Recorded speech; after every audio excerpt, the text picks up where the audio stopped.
Bismillahirrahmanirrahim. Assalamualaikum warahmatullahi wabarakatuh. Hamdan wa syukran lillah, salatan wa salaman ala rasulillah wa ala alihi wa sahbihi wa mawala ba'd. Subhanaka la ilma lana illa ma'allamtana innaka antal alimul hakim. Allahumma 'allimna ma yanfa'una wanfa'na ma 'allamtana. Allahumma ati nufusana taqwaha wa zakkiha anta khairu man zakkaha anta waliyuha wa mulaha. Rabbi shrah li sadri wa yassir li amri wahlul 'uqdatam min lisani yafqahu qawli. Rabbana zidna ilman warzuqna fahma. Allahumma la sahla illa ma ja'altahu sahla wa anta taj'alul huzna idza syi'ta sahla. Ibu-ibu sekalian yang dirahmati Allah, alhamdulillah kita sudah masuk hari keempat daripada bulan Ramadan. Mudah-mudahan Allah terima 3 hari sebelumnya dari amal ibadah puasa kita dan amal ibadah sunnah lainnya. Dan Allah berikan kita kesanggupan hingga menuntaskan akhir Ramadan kelak insyaallah. Amin ya rabbal alamin.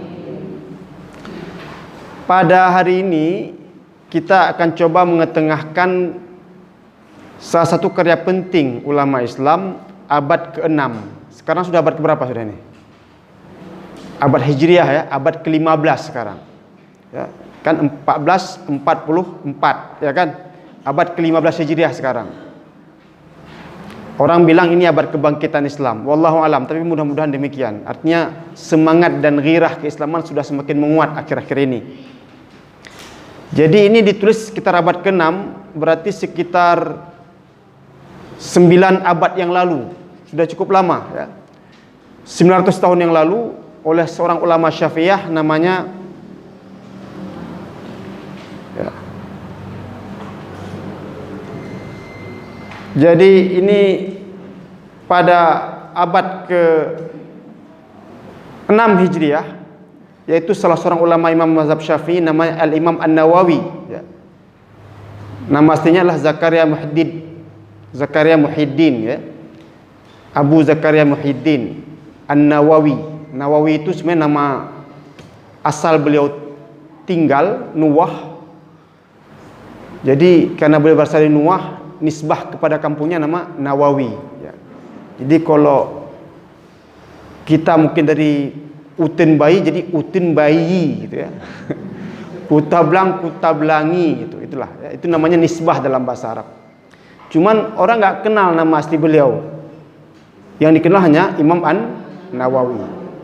Itu sebenarnya nisbah kepada Nuwah, yaitu nama kampung di sebuah negeri namanya Syam ya. Maka disebutkan nama beliau Imam An-Nawawi. Nah ibu sekalian, kalau saya sebut biografi agak panjang, tapi ada yang paling penting kita mau bahas di sini. Beliau salah seorang ulama dalam mazhab Syafi'i. Beliau juga seorang ahli hadis. Saya kira mungkin sudah sering disampaikan pengajian-pengajian di MTRJ ini juga. Karya beliau yang cukup terkenal adalah 40 hadis pilihan Imam An-Nawawi ya, Matan Arba'in An-Nawawiyah itu. Ada ya? Yang hadis pertamanya innamal a'malu binniyat dan seterusnya. Termasuk karya Imam An-Nawawi yang paling penting juga adalah Riyadhus Shalihin. Mungkin Ustaz Zakaria sudah pernah menyampaikan kitab Riyadhus Shalihin itu. Dan juga kitab beliau yang paling penting itu kitab Al-Adhkar, doa-doa yang ma'thur dari Nabi sallallahu alaihi wasallam. Ya, makanya kalau doa-doa buka puasa itu banyak sekali dalam kitab Al-Adhkar itu. Allahumma laka sumtu ada yang sering kita baca. Dhahabat dhama'u wabtalatil uruqu juga ada dan lain sebagainya ya. Nah yang ingin kita kupas pada hari ini kitab yang paling penting namanya At-Tibyan fi Adabi Hamalatil Quran. Itu nama bahasa Arab aslinya. Kitab At-Tibyan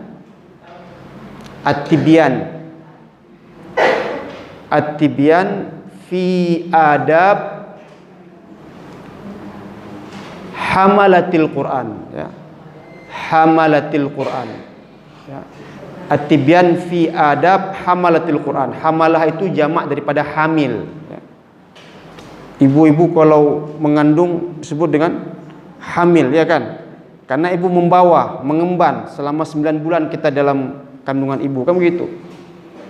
Jadi Imam Nawawi juga menggunakan orang yang hidup dengan Al-Quran, orang yang berkewajiban menyampaikan Al-Quran, orang yang berkewajiban membaca dan mengajarkan Al-Quran sebagai hamalah, yaitu pengemban Al-Quran. Buku ini sudah terjemahkan kalau Bapak kesulitan membaca dengan bahasa Arab, dan bahkan direkom oleh Ustadz Adi Hidayat yang saya sebutkan di sini, ya. Adab penghafal Al-Quran diterjemahkan. Memang agak lain artinya terjemahannya, adab penghafal Al-Quran. Karena mungkin yang kalau saya tangkap, banyak sekarang orang menghafal Al-Quran tapi tidak memperhatikan tentang adab. Jadi ini perlu diingatkan, ya. Generasi muda kita latih terus untuk hafal Al-Quran, tapi tidak kita ajarkan tentang adab. Sehingga na'udzubillah kita khawatir nanti betul seperti yang kata Nabi dalam sabdanya, di akhir zaman nanti akan muncul sekelompok umat ataupun sekelompok kaum, mereka membaca Al-Quran dengan fasihnya, lakin la yasilu ila hanajirihim, yaitu orang yang baca Al-Quran fasih sekali tapi tidak sampai ke kerongkongan mereka. Nauzubillah. Artinya mereka jangankan mengamalkan, jangankan memahami, jangankan menguasai isinya, hanya sekedar menghafal, membaca dan menghafal. Nah, disinilah kenapa saya katakan kitab yang dikarang oleh Imam An-Nawawi di abad ke-6 Hijriah ini, At-Tibyan ini menjadi penting. Penting kita ajarkan untuk ibu-ibu, penting kita ajarkan untuk bapak-bapak, penting kita ajarkan untuk anak-anak kita. Karena sekarang saya tengok lagi gencar sekali sekolah-sekolah tahfiz Quran. Bagus, ini suatu hal yang positif. Tapi kalau kita tidak mengarahkan adab kepada mereka, takut-takutnya Al-Quran hanya menjadi sesuatu yang dibaca dan dihafal, tapi tidak masuk ke dalam hati-hati mereka, ya. Maka nanti muncullah seperti generasi pada masa Ali bin Abi Thalib, yaitu generasi Khawarij. Pernah dengar generasi Khawarij? Itu yang bunuh Ali itu siapa? Penghafal Al-Quran. Ibnu Muljam itu penghafal Al-Quran dia. Tapi karena dia nggak menguasai isi Al-Quran, hanya dia baca saja, hanya dia hafal, akhirnya ketika dia marah sama Ali pun dibunuh sama dia. Kira-kira ibu-ibu bisa pahami kondisi ini, ya. Artinya kita perlu membaca Al-Quran, perlu mentadaburi Al-Quran, perlu memahami isi Al-Quran, ya, dan perlu adab dalam baca Al-Quran. Yang sekarang kebanyakan yang kita khawatirkan apa? Orang hanya membaca, orang hanya menghafal, tapi tidak memperhatikan adab. Banyak sekali ini. Kok tingkah lakunya nggak mencerminkan Al-Quran? Sering kan bilang itu kan? Ini anak ini hafal Quran nih, kencang sekali ini. Tapi tingkah lakunya, maaf, kadang-kadang keluar kata-kata yang nggak senonoh, itu yang nggak baik dan sebagainya. Kok kayak gini? Kok anak hafal Quran? Kan begitu. Ini bukan kita untuk diskreditkan anak hafal Quran, tidak. Tapi kita ingin perbaiki, kita ingin luruskan. Menghafal Al-Quran adalah sesuatu yang paling mulia, yang paling baik. Tapi jangan sampai kita melupakan dan mengabaikan adab dan akhlak. Nah, ibu-ibu sekalian yang muliakan Allah, jadi kitab ini gak panjang, kita gak mungkin kupas semua isi kitab At-Tibyan ini. Kalau mau buku lebih ini luas, tinggal dicari saja, kan mudah sekarang, Shopee gitu ya. Tapi saya gak jualan buku di sini, Bu. Adab penghafal Al-Quran, ya, ketemu langsung buku. Ini buku itulah terjemahan daripada kitab At-Tibyan fi Adabi Hamalatil Quran karangan Imam An-Nawawi. Jadi paling kurang itu bisa membantu kita memahami tentang adab-adab para pengemban Al-Quran ini. Nah, saya ingin mengutip firman Allah satu. Firman Allah pertama, lalu kemudian sabda Rasulullah SAW. Dalam surat Fatir, coba nanti ibu-ibu sekalian buka, baca dan tadabburi ayat ini. Surat Fatir itu juz ke-22. Ya, surat Fatir juz 22 ayat 29 dan 30. Surat Fatir juz 22 ayat 29 dan 30. Apa kata Allah dalam ini? A'udzu billahi minasyaitonir rajim. Innal ladzina yatluna kitaballahi wa aqamus salata wa anfaqu mimma razaqnahum sirran wa 'alaniyatan yarjuna tijaratan lan tabur liwaffiyahum ujurahum wa yazidahum min fadlih innahu ghafurun syakur.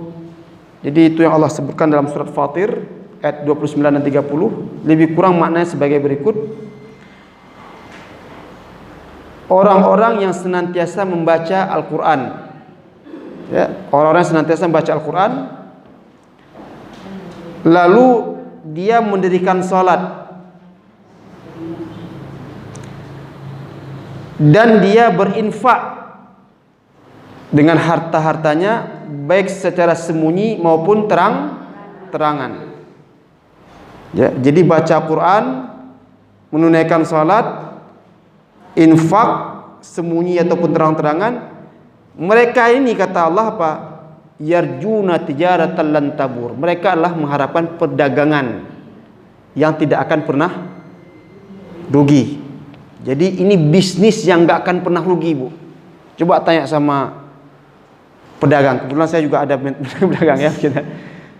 Kita dalam bisnis itu mesti ada naik turun. Makanya Allah mengajak kita kalau mau bisnis yang nggak akan rugi ya seperti ini. Biasakan baca Quran, tunaikan salat, dan gemar berinfak baik secara sembunyi-sembunyi ataupun terang-terangan. Maka kalau ini bisa dijaga oleh seorang muslim, bisa dijaga oleh seorang muslimah, ini adalah bisnis yang tidak akan pernah merugi. Tijaratan lan tabur. Nah, apalagi janji Allah? Liwaffiyahum ujurahum. Allah akan menepati ataupun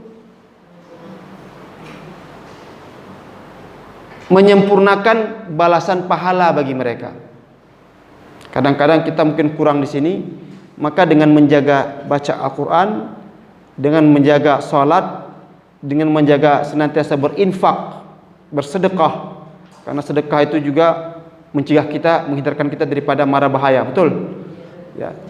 Dan fadilah ini juga adalah Allah akan penuhi ganjaran dan pahala kepada orang tersebut. Wa yazidahum min fadlih, dan Allah akan tambahkan karunia-Nya. Coba tengok. Allah tambahkan karunia. Maka tidak akan pernah miskin orang yang berderma, begitu ya. Keajaiban memberi dan sebagainya. Tidak akan pernah berkurang waktu orang yang baca Al-Quran. Justru orang yang baca Al-Quran itulah yang waktu kayaknya terdesak selalu, karena dia nggak pernah meluangkan waktu untuk baca Al-Quran. Makanya baca Al-Quran itu nggak bisa kita cari waktu luang, tapi harus kita luangkan waktu. Kira-kira begitu maknanya. Dan sesungguhnya Allah Maha Pengampun lagi Maha Bersyukur. Nah, jadi itu yang dikutip oleh Imam Nawawi di pembukaan kitab ini, dan ini saya kira penting sekali untuk memotivasi kita rajin membaca Al-Quran, ya, karena ini kewajiban kita terhadap Al-Quran, ya. Yaitu salah satunya adalah membaca. Membaca itu tahap awal, karena setelah membaca baru kita harus mentadabburi, kan begitu, memahami, menghayati isi Al-Quran. Kalau kita tidak pernah baca, gimana kita bisa memahami? Tadabbur itu penting supaya kita tahu apa yang kita baca, ya. Karena jangan dikira orang seperti kita baca Quran seperti merajah, tahu. Jadi ada orang datang ke rumah gitu ya, kalau saya bilang Di rumah saya sering putar untuk anak-anak itu stasiun TV Arab itu yang baca Al-Quran selalu itu. Jadi karena dia dengar tuh ditanya, so sakit? Saya pikir siapa yang sakit? Saya dikira sumbur gitu ya, sumbur karena baca Al-Quran itu seperti raja. Padahal baca Al-Quran itu adalah penting untuk kita dengar, kita baca, kan begitu ya. Cuman kalau orang memahami pikir ada orang sakit. Jadi kalau hanya sakit baru kita baca Quran. Nah, ini pemahaman yang salah. Padahal harus kita luangkan waktu baca Kalau kita nggak luangkan waktu baca Al-Quran setiap hari, kita akan sibuk dan disibukkan dengan hal yang tidak bermanfaat, itu sia-sia. Tapi kalau kita luangkan waktu untuk baca Al-Quran setiap hari, Allah cukupkan yang lain insyaallah. Ya, jadi itu janji dari Allah. Maka luangkan waktu untuk baca Al-Quran setiap hari. Ya, kalau kita lihat salafus salih dahulu itu sebelum subuh mereka sudah menyelesaikan hal seperti itu. Maka setelah subuh mereka bisa aktivitas yang lain, kan begitu. Kalau kita subuhnya terlambat juga ya akhirnya kapan sempat baca Quran, kan begitu. Maka harus biasakan pagi itulah waktu yang paling barakah kita baca Al-Quran. Pagi itu yang paling barakah. Jadi kita mulai aktivitas itu di pagi hari, karena di pagi hari itulah turun berkah. Baik ibu sekalian, itu yang dikutip oleh Imam Nawawi. Yang pertama firman Allah surat Fatir tadi ayat 29 dan 30. Lalu ada sebuah hadis Nabi yang saya kira penting. Penting untuk kita ingat bersama. Di mana Rasul memberi perumpamaan. Ada 4 perumpamaan orang yang baca Al-Quran. Hadis Nabi tentang perumpamaan orang yang baca Al-Quran. Makanya kita kira-kira masuk ke mana nih? Atau nggak masuk salah satu pun? Nauzubillah ya. Yang pertama kata Nabi, kalau Rasulullah SAW, saya baca teksnya dulu, nanti kita terjemahkan. Mathalul mu'min alladhi yaqra'ul qur'ana mathalul utrujjah rihuha tayyibun wa tamuha tayyibun. Jadi perumpamaan pertama orang yang baca Al-Quran, kata Nabi, orang beriman baca Al-Quran, kata Nabi ya, pertama dia beriman, lalu dia baca seperti buah utrujjah. Utrujjah itu nggak persis sama, tapi seperti buah limau. Tahu ya kira-kira limau ya? Yang kecil sekali itu tapi harumnya semerbak itu. Ya, itu utrujjah. Jadi kalau dia beriman, dia baca Quran, kata Nabi, seperti utrujjah. Utrujjah ya. Seperti buah limau. Baunya harum, rasanya enak. Baunya harum, jangan dipikir limau, tapi seperti limau saya katakan tadi ya. Limau nanti rasanya sudah asam lagi atau apa gitu ya. Jadi seperti utrujah, baunya harum, rasanya enak. Jadi bisa pakai semuanya lah, gitulah lebih kurang. Ya, baunya harum, rasanya enak. Apalagi dagingnya tebal, legit ya, kayak makan bika Ambon, nah gitulah gambarannya. Kolerinya ke makanan nih bulan puasa. Artinya semuanya serba bermanfaat, yaitu kalau dia beriman dan baca Al-Quran. Itu yang terbaik saya kira. Itu yang terbaik saya kira. Harus kita seperti itu, utrujah. Yang kedua kata Nabi, ini masih golongan kita juga, karena kita semua orang beriman. Insyaallah kita beriman semua ya. Mathalul mu'minil ladzi la yaqra'ul Qur'an mathalut tamrati la riha laha wa ta'muha hulwun, kata Nabi. Kalau ada orang beriman juga ini, tapi nggak baca Al-Quran. Nah, kalau tadi pertama beriman dan baca Al-Quran, seperti utrujah, tadi kan betul kan? Ini yang kedua, beriman tapi nggak baca Al-Quran, maka dia seperti buah kurma, kata Nabi, tamrah. Tamar. Ya tahu tamar ya? Karena buah kurma ada nama macam-macam dia. Ya. Tamrah itu buah kurma yang sudah tua, keras dia. Tahu ya, tamrah. Buah kurma yang sudah keras, tua dan keras. Kalau di sini jarang ada dapat tamrah kayak gitu, karena di sini rata-rata kan yang sekarang terkenal apa namanya? Sukari gitu ya. Sukari ataupun rutab gitu ya. Artinya yang enak-enak kan kita itu kan. Tapi kalau tamrah ini kurma tua masih bisa dimakan, cuman agak keras ya. Kalau kami di Arab itu biasa kurma ini kita bikin ke kolak. Kita rendam, kita masak kolak, itu enak sekali, manis sekali itu.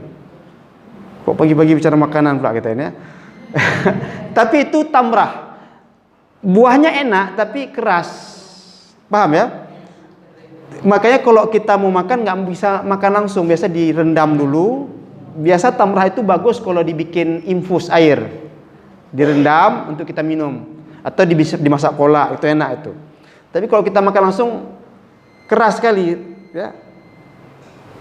Ya sesuai dengan usia lah. Kalau itu agak susah nanti kalau kita makan yang tamrah itu. Tapi tak bisa kita makan kurma, tapi itu kurma tamrah. Ya jadi ibu-ibu harus ingat juga, kurma itu macam-macam bu namanya. Ya, dalam Al-Quran disebutkan itu. Kalau yang kurma putih itu namanya balah. Apa namanya? Balah. Ini maaf, kalau yang baru pasangan baru menikah biasa, Ustaz pulang dari umrah ya, bawa pulang kurma muda. Ah itu dia. Bawa pulang kurma muda sebentar. Itu balah. Biasa ya, itu terserah ya. Kurma muda itu namanya balah.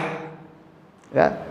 Lalu ada yang kurma muda lalu agak-agak masak, itu namanya rutab. Itu yang paling enak, rutab. Ya. Kalau dijual pun mahal sekali harganya itu. Ya. Dia agak lembek-lembek sedikit tapi juga agak masih muda begitu. Mas sekali kita makan tuh. Rutab itu mahal. Balah, rutab. Nah, tamrah itu yang kalau sudah tua masih bisa kita makan, gigit, tapi harus kita gigit. Biasa orang nggak itu langsung, biasa direndam dulu. Jadi itu sebutan dalam Al-Quran. Nah, menariknya coba nengok nantinya. Ini saya sebagai tambahan pengetahuan. Baca surat Maryam. Surat Maryam ayat, ini kok buka Al-Quran lagi, supaya kita terbiasa dengan Al-Quran ya. Surat Maryam ayat 26. Mana itu 26? Saya udah nggak nampak lagi matanya. Ya, 25. Surat Maryam ayat 25. Supaya kita kenal jenis-jenis kurma. Ya. Ada Maryam 25. Surat Maryam 25 dapat? Itu ketika Maryam dikejar-kejar sama orang, kan dituduhkan, "Hei kamu bikin malu keluarga aja. Siapa yang telah menghamilimu? Kok tiba-tiba bunting?" Kan begitu kan? Akhirnya Maryam lari dari kampungnya dan dia kemudian berteduh di sebuah pohon kurma. Dan ini sekaligus untuk membatalkan keyakinan orang Kristen, bilang bahwa Maryam melahirkan di kandang domba, kan begitu. Kandang domba kan kotor, penuh kotoran gitu kan. Maryam hanya bersandar di bawah pohon kurma. Yang ingin saya katakan ini tentang rutabnya ya. Ini saya cerita sedikit supaya jangan terlalu serius kita ini. Nah, sebenarnya kalau melahirkan itu kan proses alami dia. Artinya nggak ada bidan, nggak ada dokter pun bisa sebenarnya kan. Cuman dia jangan tidur terlentang, dia hanya tidur sedikit bersandar gitu. Jadi Maryam bersandar dan dia dalam keadaan lapar. Dia keadaan lapar. Ibu sudah bunting tua ini, tinggal melahirkan, kan begitu. Dan dia keadaan lapar, sementara di atas ada buah-buah kurma. Pohon kurma itu tinggi bu, kayak pohon palem, kayak pohon pinang itu. Kalau dia manjat, lahir langsung di situ tuh. Melahirkan langsung di situ gitu kabarnya. Tapi kuasa Allah, coba tengok. Wa huzzi ilaiki bijiz'in nakhlati tusaqit alaiki rutaban janiya. Rutab ada tadi ya, yang saya bilang rutab itu. Nah itu dia. Jadi kuasa Allah, hai Maryam, karena kamu ini orang salehah, cukup kamu gerakkan saja perlahan pohon kurma itu. Kira-kira bisa nggak kita gerakkan perlahan saja pohon kurma? Jatuh nggak buahnya? Bak limeng. Itu harus kita gok-gok kan begitu. Itu pun untuk jatuh kan begitu. Tapi pohon kurma bisa enggak? Tapi Allah katakan cukup kamu gerakkan perlahan saja pohon kurma itu, akan berjatuhanlah rutaban janiya. Jadi untuk Maryam dikasih buah rutab. Apa itu rutab? kurma yang masak yang enak sekali. Dan kemudian Maryam makan dan ternyata hasil penelitian buah kurma itu cepat untuk memperlancar pelahiran, istilahnya itu persalinan.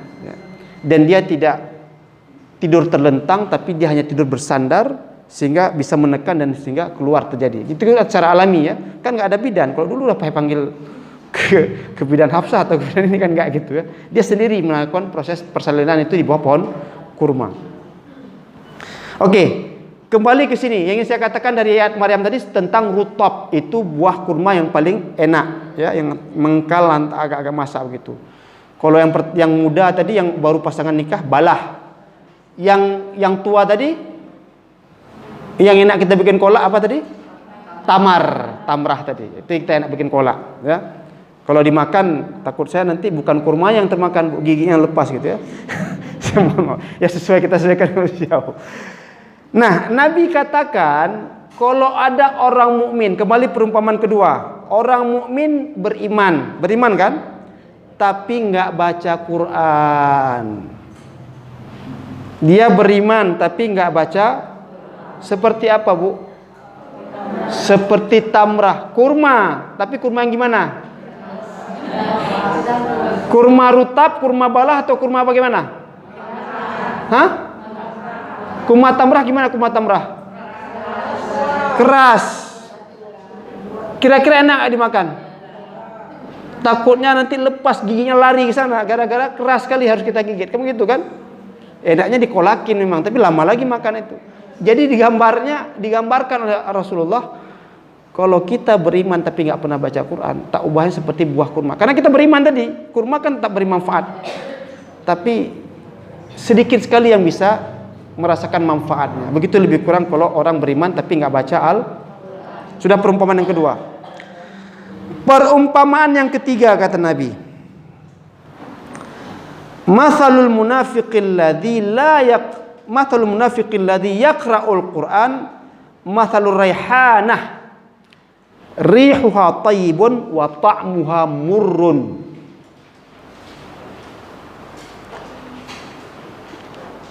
Perumpamaan orang munafik kata Nabi. Munafik itu kan berwajah dua. Beriman tapi juga dia kafir. Makanya bahaya sekali. Akhir zaman itu akan banyak muncul orang-orang yang begitu. Dia menyatakan dirinya beriman tapi nauzubillah imannya tidak penuh. Sehingga nanti kamu akan dapati kata Nabi, pagi harinya dia beriman, sore harinya dia kafir. Ataupun sebaliknya, sorenya dia beriman, pagi esoknya dia menjadi kafir, nauzubillah. Nah, Nabi umpamakan orang munafik yang baca Quran gimana? Bagusnya, bagus baca Quran tak bagus. Tapi Nabi katakan karena imannya nggak benar, karena dia munafik, tak ubahnya seperti buah raihanah. Raihanah, jangan rehan nanti ya, tersinggung Bu Rehan nanti. Raihanah. Apa itu raihanah? Buah raihanah itu harumnya wangi. Karena dia baca Quran, harumnya wangi, tapi rasanya pahit. Kira-kira mau nggak seperti itu? Buahnya harumnya wangi, semerbak. Kayak buah apa ya kalau di kita ya? Dia tapi rasanya pahit. Kan sering itu buah kayak memukau sekali, memikat. Nggak tahu ada rasa telah deh, gitulah gambarannya. Apa telah itu? Menyesallah kita untuk merasakan buah itu. Ternyata nggak seperti yang gambarnya gitu ya. Nah, jadi orang munafik yang baca Quran, dia karena baca Quran itu bagus, tapi tak ubahnya seperti buah raihanah. Harumnya semerbak, tapi rasanya pahit. Nah, perumpamaan yang keempat kata Nabi, Mathalul munafiqil ladzi la yaqra'ul Qur'an kamathalil handalati laisa laha rihun wa ta'muha murrun. Itu lebih parah.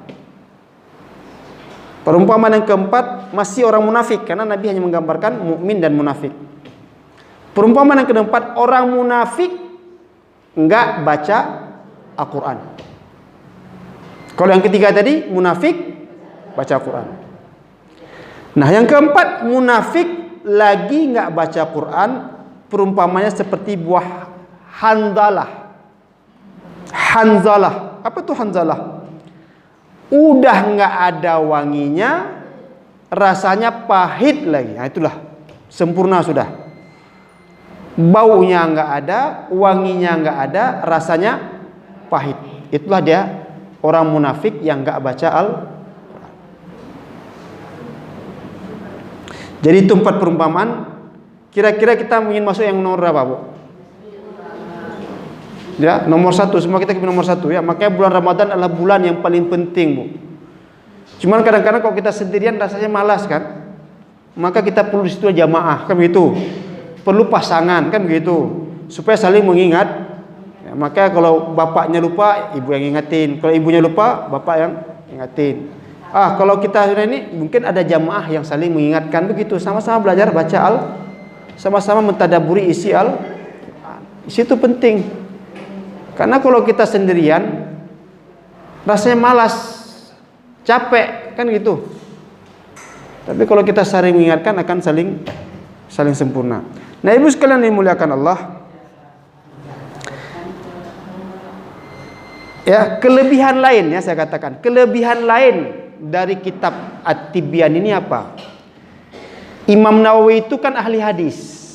Ya, ahli hadis karena dia banyak membuat kitab-kitab karena sudah sebut tadi 40 hadis pilihan Imam Nawawi ada, Riyadhus Shalihin ada, kan begitu. Terus kitab Al-Azkar, doa-doa yang ma'thur.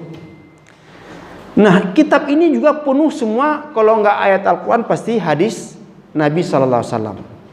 Jadi di situ kelebihan kitab At-Tibyan ini, maka saya anjurkan penting sekali kita bacakan kepada anak-anak kita supaya dia mengerti tentang adab-adab baca dan adab-adab menghafal Al-Quran. Paling kurang dia termotivasi. Sudah ada terjemahannya kan, adab penghafal Al-Quran. Cari itu. Atau mungkin di MTRJ mungkin mau bikin pustaka nanti supaya ibu juga terbiasa, ataupun bawa nanti anak-anak gadisnya ke sini kan. Jadi ada terbaca buku adab penghafal Al-Quran. Nah, ibu sekalian, di kesempatan lain Nabi mengatakan sebuah hadis yang saya kira penting ya, supaya kita termotivasi untuk baca Al-Quran. Apa kata Nabi? Al-Quranu ma'dabatur rahman. Ini penting. Al-Quran itu adalah jamuan Allah. Tadi ya, Al-Quran itu adalah apa? Jamuan, undangan, kenduri. Itu dia. Kira-kira kalau kita dapat undangan kenduri, hadir nggak? Tadi ibu ketua ya, Ibu Cut mengatakan tanggal 1 April nanti ada buka puasa bersama. Kira-kira mau hadir nggak? Begitu kan? Kita bayangkan enak-enak semua makanan kalau di MTRJ itu nggak usah diragukan lagi kan gitu ya. Nah, Allah gambarkan, Nabi katakan Al-Quran itu seperti jamuan dari Allah. Jadi undangan dari Allah. Ini ada kenduri nih, gambarnya begitu. Maka Nabi katakan merugilah orang yang sudah dapat undangan nggak menghadiri undangan tersebut. Kerugi nggak? Ini udah disiapin buka puasa enak semua. Tapi kita nggak datang, kelewatan kan begitu. Jadi Allah katakan, Nabi katakan Al-Quran ma'dabatur rahman. Al-Quran itu adalah jamuan Allah. Merugi kalau orang nggak hadir dalam jamuan itu. Ya, jadi sudah ada Al-Quran, ya, tapi Al-Qurannya nggak pernah dibuka, nggak pernah dibaca. Padahal di rumah sudah ada. Ini undangan Allah, ini jamuan Allah, tapi nggak pernah kita buka, nggak pernah kita baca. Lebih merugi lagi kata Nabi, sudah hadir dalam jamuan itu tapi tidak makan apa-apa. Rugi gak? Lebih rugi lagi. Udah hadir di buka puasa bersama, gak bisa makan, rupanya udah habis dan sebagainya. Nah, itulah Allah gambarkan orang yang sudah baca, sudah ada punya Al-Quran tapi tidak pernah membuka dan tidak pernah membaca Al-Quran. Al-Quran hanya sebagai pajangan, mengusir setan dan sebagainya, tapi tidak pernah dibuka dan tidak pernah dibaca. Ataupun kalau mau dibaca cuma Yasin setiap sekali malam Jumat saja, nggak pernah dibaca surat-surat yang lain. Sungguh merugi kata Nabi, padahal Al-Quran adalah jamuan Allah. Merugilah orang yang gak hadir dalam undangan tersebut. Betul? Lebih merugi lagi udah hadir gak mencicipi apa-apa daripada makanan yang dihidangkan. Kalaupun mau dicicipi cuma Yasin aja. Kalau sana Yasin itu baju, kata serik-serik baju, nah gitu lah sebenarnya. Udah robek-robek baju itu aja dipakai, ya gitu gambarannya. Nggak ada pernah kita pakai baju-baju yang lain, nggak pernah kita baca surat-surat yang lain. Itu gambarannya. Oke, jadi itu gambaran betapa merugi orang yang nggak hadir jamuan Allah, apalagi di bulan Ramadan seperti ini. Lebih merugi sudah hadir tapi nggak makan apa-apa. Maka jangan kita sia-siakan Al-Quran ini. Penting sekali. Kita ingatkan anak cucu kita. Ajarkan mereka. Ya, sebagai bekal, dan ilmu terbaik adalah ilmu membaca dan mengajarkan Al-Quran. Simple memang. Ya. Tapi saya mengatakan kita bisa begini karena ada guru yang mengajarkan kepada kita abatasa. Kan begitu. Itu kan jasa amal jariah besar sekali itu. Makanya saya berharap orang tua nggak usah ilmiah, bukan usah ilmiah kali. Paling kurang harus jadi guru pertama bagi anak-anaknya. Jadi kalau si orang tua itu ajarkan Al-Quran pertama kali pada si anak, dan si anak itu bisa baca Quran, itu sampai dia tua nanti itu jadi amal jariah bagi orang. Cuman kadang-kadang kita kan udah sibuk ya, karier gitu dan sebagainya. Jadi kita nggak sempat untuk mengajar anak. Maka saya katakan luangkan waktu untuk kita bacakan kepada anak Al-Quran sehingga tertanam kepada dia, dan itu jadi amal jariah bagi orang. Selain tentunya juga doa anak yang soleh. Tapi ilmu yang paling bermanfaat adalah kita ajarkan Al-Quran pertama kali. Kita ajarkan salat pertama kali pada si anak. Kenapa? Salat dan Al-Quran itu akan diamalkan sepanjang hayat. Iya kan? Kalau yang lain itu hanya terbatas. Ilmu kuliah, ya masa kuliah aja.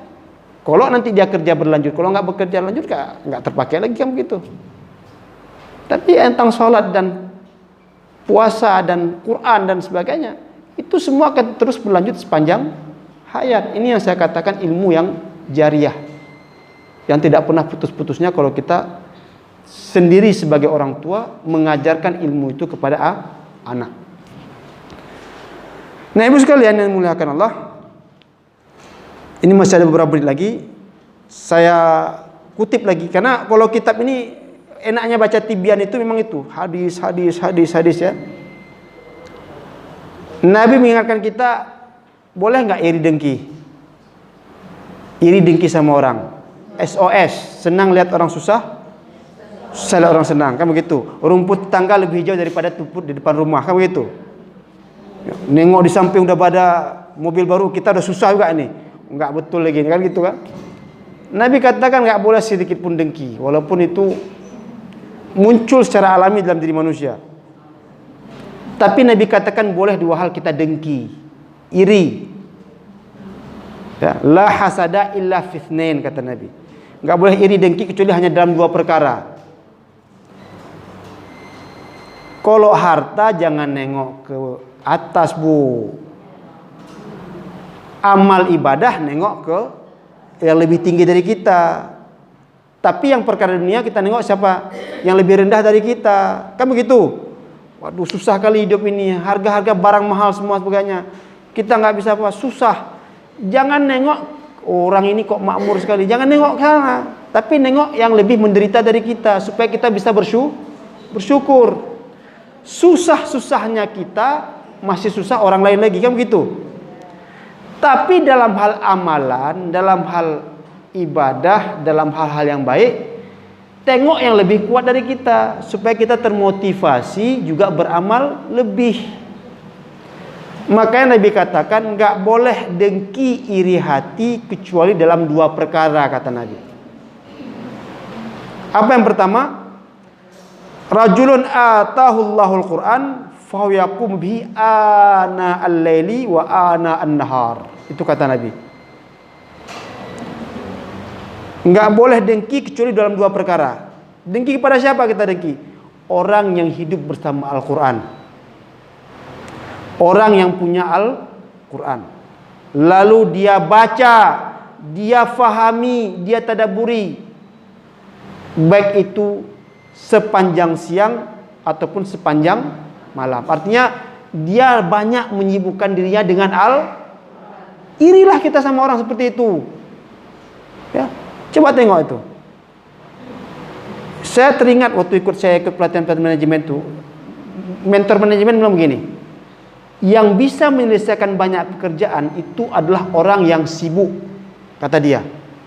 Yang bisa menyelesaikan banyak pekerjaan adalah orang yang sibuk, bukan orang yang santai-santai, orang yang banyak waktu. Kenapa? Karena kalau orang itu sibuk, dia akan mengatur waktunya. Jam segini segini, kayak ibu-ibu sekarang. Nanti sekarang ini semana, dia akan teratur waktunya, dan dia harus bisa membagi-bagi waktu. Kapan saya baca Al-Quran, kapan saya ini, kapan saya silaturahmi ke rumah ini, kapan saya menjenguk orang sakit. Dia harus bisa mengatur waktu. Kalau nggak bisa atur waktu, mutaboh dan ini nggak selesai, itu nggak selesai, kan begitu. Makanya dikatakan oleh mentor saya itu, yang bisa menyelesaikan pekerjaan yang banyak itu hanya orang yang sibuk. Tapi kalau orang lalai itu santai dia, jalannya santai, kan, hidupnya nggak ada tantangan gitu ya. Ini satu ya, bersenandung dulu, ya, masak beras dan sebagainya, lama waktu habis, lalai dia dengan hal-hal yang nggak bermanfaat. Makanya cobalah ibu jadi sibuk, tapi sibuk yang luangkan waktu, jangan cari waktu luang baca Al-Quran. Luangkan waktu untuk mentadaburi Al-Quran, jangan cari waktu kosong mentadaburi itu dia. Kalau ibu bisa biasakan dengan ini, Allah cukupkan hal-hal yang lain dari kehidupan ini. Ya. Ingatkan juga anak begitu. Kalau dia sibuk dengan hal yang bermanfaat, dia pasti akan terus sibuk sampai kapanpun dan kehilangan arah, ya, nggak tahu pada hal yang tidak bermanfaat. Nah, kalau kita tengok ada orang seperti ini, irilah bu, dengkilah bu. Ih, kok bisa dia ya? Dia padahal sibuk sekali, pagi kerja, pulang, ya. Ini pulang, ini istri 4, nah misalkan begitu. Istri 4, anak sekian, tapi sempat-sempatnya, misal begitu. Ini kan contoh saya bilang itu ya. Maksud saya katakan artinya dia sempat baca Quran, sempat amalan sunnah, sempat kunjung begini, sempat bekerja. Kita yang nggak ada sibuk apa-apanya, kok nggak sempat apa-apa, kan gitu ya. Baca Quran pun nggak Nah, kalau kita seperti ini, iri kita nengok orang seperti ini. Iri, tapi jangan hanya iri. Iri memotivasi kita untuk kenapa orang itu bisa, kenapa kita enggak itu. Padahal makannya tempe juga, kita makan tempe juga. Dia makannya ikan, kita makan ikan juga. Kok beda? Dia bisa, kenapa kita enggak? Kan gitu. Ya. Jadi itu yang pertama, kita harus iri. Yang kedua kata Nabi, kita boleh iri dalam hal apa? Rajulun atahullahu malan fa yunfiquhu ana al-laili wa ana an-nahar. Seseorang yang Allah berikan harta. Harta ini kan titipan. Harta dia banyak, tapi kemana-mana dia berinfak. Jadi kita jangan iri. Uman mutamahla banyak kali harta dia, makin mampu. Kita susah dengan harta dia banyak. Dia nggak ada susah pun. Harta banyak malah dia berinfak. Harta banyak dia malah bersedekah. Nah, seperti ini kita harus iri, Bu. Bukan iri dengan kayanya, bukan iri dengan hartanya, tapi irilah kenapa dia bisa banyak berinfak, dia banyak bersedekah. Kalau kita iri pada hartanya nggak akan cukup-cukup, Bu. Dunia ini kan seperti kita menenggak air laut, betul? Semakin kita minum, semakin kita haus. Kata Nabi, kalau sudah dapat 2 lembah emas, kita akan cari lembah yang ketiga, lembah yang keempat. Kita nggak akan pernah cukup, Bu, dunia ini, Bu. Kapan cukupnya? Ketika nyawa di ujung hayat, itu baru kita cukup. Kita masuk ke dalam kubur, itu baru cukup. Kan begitu? Selagi hayat di kandung badan, rasanya kepingin kita cari pontang-panting terus harta dan sebagainya. Makanya jangan iri sama orang punya harta, tapi irilah kalau dia berinfak, bersedekah. Makanya saya katakan selalu kepada mahasiswa saya itu, orang Islam harus punya mindset jadi orang kaya. Jangan bayangan gitu. Kenapa? Supaya dengan harta kamu itu kamu bisa berinfak. Itu dia. Jangan cari jadi kayanya, tapi berinfaklah. Kalau kamu punya harta, beri zakatlah sebesar-besarnya. Itu dia. Coba tengok misalkan Utsman bin Affan, ya, kita lihat riwayat hidupnya itu. Dia sekali infak itu 4.000 dinar. Kok mudah sekali dia? Karena dia punya sesuatu yang lebih dari itu, kan begitu? Abdurrahman bin Auf, kenapa dia bisa berinfak dalam jumlah yang besar? Kenapa? Karena dia punya seperti itu. Ini yang kita harapkan. Dia punya harta tapi dia berinfak. Dia punya harta, dia bersedekah. Karena harta sekali ibu titipan, Bu. Enggak lebih daripada paling berapa masa kita bisa nikmati harta itu. Katakanlah 60, ya kan? 70. Itu pun dah sakit-sakit kita. Ya kan, dah sakit-sakit kita. Kalau berlebih kita makan mungkin boleh tambah sakit kita. Karena kan harta kita kan cuma 3, Bu. Yang kita makan mungkin jadi tubuh kita tambah sehat, atau kita buang besok pagi, kan begitu. Yang kita simpan bukan kita yang nikmati nanti. Capek orang tuanya cari nafkah. Yang nikmati siapa? Anak cucu. Ya, makanya yang biasa kalau orang tuanya kaya sekali, anaknya udah nggak pada cari duit, karena udah cukup nikmati punya orang tuanya saja, kan begitu. Yang ketiga, yang kita infakkan itu akan menemani kita di dalam kubur nanti, dan menemani kita di akhirat. Sampai di sini saya padai. Sekali lagi, 4 perumpamaan Nabi katakan tentang orang yang baca Al-Quran. Lalu Nabi katakan tadi apa? Al-Quran adalah jamuan Allah. Jadi rugi orang yang nggak hadir jamuan Allah, dan lebih rugi lagi orang yang sudah hadir tidak makan apa-apa. Lah ngapain datang, kan begitu. Dan yang terakhir, nggak boleh dengki dan iri kecuali hanya dalam 2 perkara. Orang yang menyibukkan dirinya dengan Al-Quran sepanjang hari dan malam, padahal dia sibuk, tapi dia bisa meluangkan waktu untuk baca Al-Quran. Kita harus bisa juga menyibukkan diri dengan baca Al-Quran tadi. Dan satu lagi, orang yang punya kemudahan harta, dan dengan kemudahan harta itu dia berinfak, bersedekah. Jadi bukan hartanya yang kita iri, Bu, tapi bercita-citalah semoga Allah beri kemudahan rezeki bagi kita dan kita bisa berinfak dan bersedekah. Allah tidak pernah lihat pada jumlahnya, Bu, tapi pada keikhlasan kita dalam memberi. Saya padai, mudah-mudahan bermanfaat. Alhamdulillahirabbil alamin. Nastaghfirullahaladzim. Subhanakallahumma bihamdika asyhadu an la ilaha illa anta astaghfiruka wa atubu ilaik. Assalamualaikum warahmatullahi wabarakatuh.